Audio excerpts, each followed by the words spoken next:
Rage des Césars, 15e et dernier poème du premier cahier de Douai et le dernier poème du premier cahier. Au centre du tableau, sans qu'il soit nommé, un empereur déchu, que tout le monde peut reconnaître, Napoléon III. Fait prisonnier, son empire s'écroule et la Troisième République, 4 septembre 1870, met fin à son rêve d'étreindre la liberté. Le titre, qui peut paraître mystérieux, est sans doute en lien avec l'intention qu'avait eue Napoléon III en 1865 d'écrire un livre consacré à Jules César dans le but de se comparer à cet empereur. Rien de moins. Le pluriel suggère aussi sans doute les autres Césars qui suivront. Peu flatteur, Caligula, Néron. Quant à Rage, également au pluriel, on peut penser qu'elle concerne toutes ses colères. Il a perdu le pouvoir, avec lui il a perdu sa vie de débauche, ses châteaux, etc.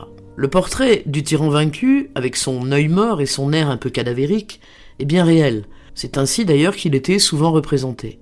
Si l'empereur est éreinté, c'est d'abord par la caricature qu'en fait Rimbaud, mais c'est aussi parce qu'il est malade. Il souffre de calculs rénaux.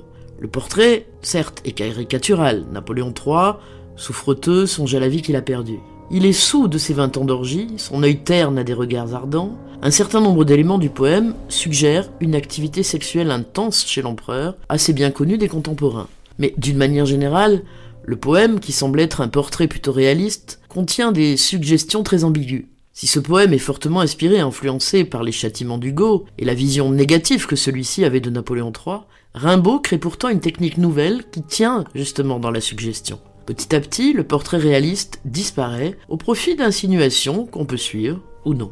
Rage de César. L'homme pâle, le long des pelouses fleuries, chemine, en habit noir et le cigare aux dents. L'homme pâle repense aux fleurs des Tuileries, et, parfois, son œil terne a des regards ardents. Car l'empereur est saoul de ses 20 ans d'orgie. Il s'était dit « Je vais souffler la liberté bien délicatement ainsi qu'une bougie ». La liberté revit, il se sent éreinté. Il est pris. Oh, quel nom sur ses lèvres muettes tressaille.